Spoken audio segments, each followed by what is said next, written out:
আইনের শাসন প্রতিষ্ঠিত না করে আপনি দিনের পর দিন জামিন বন্ধ রাখবেন। মামলা জুলাইয়ের মামলার আসামি হইলো 200, 250, 500 হয়। সবচেয়ে বেশি হওয়ার কথা ছিল সুশাসন।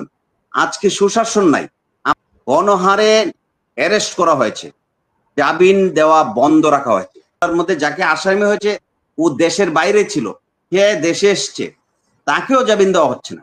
আর সুশাসন যদি না থাকে আর এইভাবে আপনি চালিয়ে থাকেন, আপনি তো একটা নব্য ফেসিস্টের একটা আরেকটা মানে ইয়ে জন্ম দেওয়ার সৃষ্টি করছেন। এসে নির্বাচন দিতে হবে ভাই।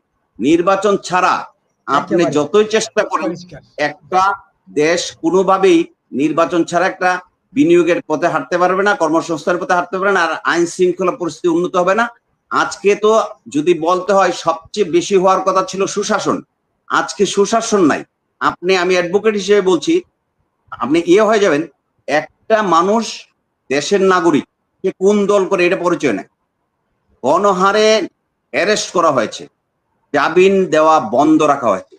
এরকম মামলা হয়েছে যে মামলার মধ্যে যাকে আসামি হয়েছে ও দেশের বাইরে ছিল, সে দেশে এসছে, তাকেও জামিন দেওয়া হচ্ছে না। এখন এই যদি হয় দেশের অবস্থা, সেখানে সুশাসন কোত্থেকে আসবে?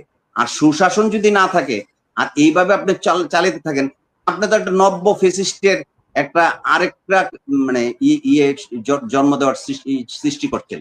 যে এই অবস্থা থেকে পরিত্রাণের জন্য আওয়ামী লীগ আসুক, বিএনপি আসুক, অপর জামাত আসুক বা যাই আসুক, জনগণের নির্বাচিত সরকার হওয়া উচিত এবং আইনের শাসনও সেখানে প্রতিষ্ঠিত করতে হবে।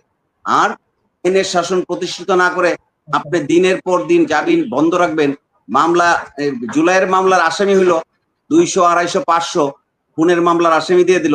500 লোক লাগে নাকি একটা মানুষের খুন করতে? ধরে নিলাম 500 লোক লাগলো। 500 লোকের বিচার আপনি 5 বছর পর্যন্ত করবেন না, বিচারের তদন্ত করবেন না, চার্জশিট দিবেন না, আপনি সেই পর্যন্ত এখন জামিন বন্ধ রাখছেন, একটারও জামিন দিচ্ছেন না। তাহলে এই জায়গাটা কি কোনো মানে জবাবদিহিতার ব্যাপার আছে? কার কাছে জবাবদিহি করবে? এবং সুশাসন কোথায়, আইনের শাসন কোথায়?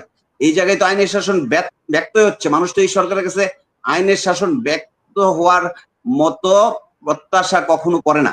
কাজে আমি মনে করি যে নির্বাচনটা দেওয়া দরকার। বিএনপি নির্বাচন চাচ্ছে, শুধু বিএনপি কিন্তু নির্বাচন চাচ্ছে না।